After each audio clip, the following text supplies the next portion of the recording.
नमस्कार दोस्तों। अभी हाल ही में हुई एक घटना ने सभी को हिला के रख दिया। दोस्तों, पहलगाम की जो ये घटना है, मैं आपको सभी को एक पुरानी हिस्ट्री में ले जाना चाहता हूँ। दोस्तों, हमारे देश के ऐसे कई सैनिक शहीद होते थे, हम सुनते थे और नज़रअंदाज कर देते थे। आज कल एक ऐसी नृशंस घटना हुई, हत्या हुई दोस्तों, कि कई लोगों ने ऐसे कई हमारे देश के भाई बहनों को मार दिया दोस्तों, भाइयों को मार दिया दोस्तों। तब हम जाके आज कहीं कुछ बात कर रहे हैं। दोस्तों, मैं कहना क्या चाहता हूँ, मैं इससे आपको कहना क्या चाहता हूँ, मैं कहना ये चाहता हूँ दोस्तों, आपके अंदर की जागरूकता हमेशा जगी होनी चाहिए दोस्तों। और दोस्तों, मैं ये बता दूं, जो आजकल कुछ बात कर रहे हैं कि सामने वाले जो आतंकवादी हैं वो धर्म के नाम पे कुछ ज़्यादा ही नृशंस हो रहे हैं, ज़्यादा ही वो क्रूर हो रहे हैं। दोस्तों, शायद उन्हें हमारा इतिहास पता नहीं है। दोस्तों, मैं आज आपको इतिहास के 3-4 उदाहरण दिखाता हूँ, अनेक उदाहरण है दोस्तों। पहला उदाहरण, सम्राट अशोक। दोस्तों, किसी को पता ना हो, अशोक अपने सारे भाइयों की हत्या करके सम्राट बना था।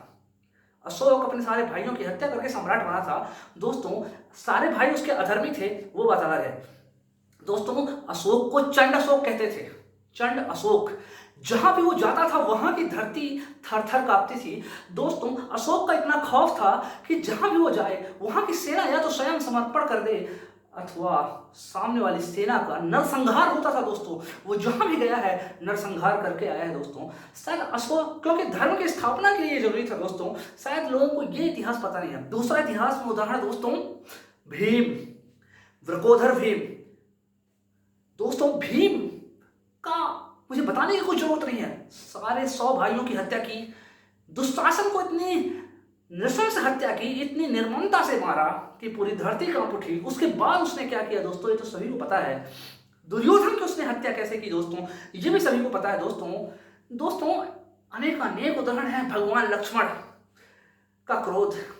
दोस्तों, मुझे ये सब उदाहरण बता के मैं कहना क्या चाह रहा हूं, मैं इन सभी उदाहरण से कहना ये चाह रहा हूं, जब धर्म की स्थापना की बात आई है दोस्तों, हम भारतीय हमेशा ही ऐसी क्रूरता से स्थापना किए हैं, भले ही उसके लिए हमें क्रूर होना पड़े, निर्मम होना पड़े, हम हुए हैं दोस्तों।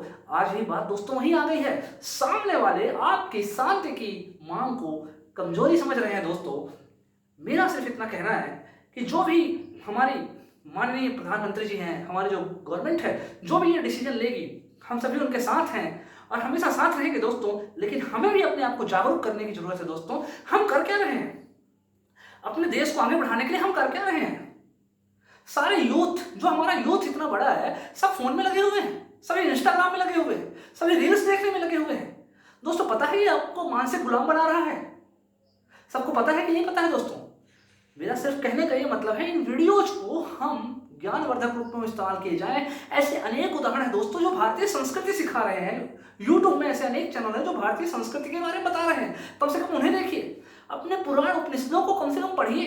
मैं बहुत ज्यादा भाग्यशाली हूँ कि मैं ऐसे परिवार में जन्म लिया जहां पे मेरी माता जी बचपन में जब रामायण पढ़ती थी तो मुझे अपने पास बैठा लेती थी। अब मेरा बचपन दोस्तों रामायण महाभारत के किस्से सुन के ही बड़ा हुआ हूं मैं, और बाकी जो अपनी हिस्ट्री की बुक्स हैं वो तो है ही दोस्तों। मैं फिर से कहता हूं कि हमें अपने आप को जागरूक करने की जरूरत है, हमें अपने आप को मजबूत बनाना होगा, शारीरिक रूप से, मानसिक रूप से, आर्थिक रूप से, हर रूप से, जिससे जब हमारे पास ऐसी भरपूर तकनीकी होगी, टेक्नोलॉजी होगी, ज्ञान होगा दोस्तों, अपने आप हम मजबूत बनेंगे और सामने वाला दोस्तों अटैक करने से पहले 100 बार सोचेगा। इसका सर्वोत्तम उदाहरण है इजराइल।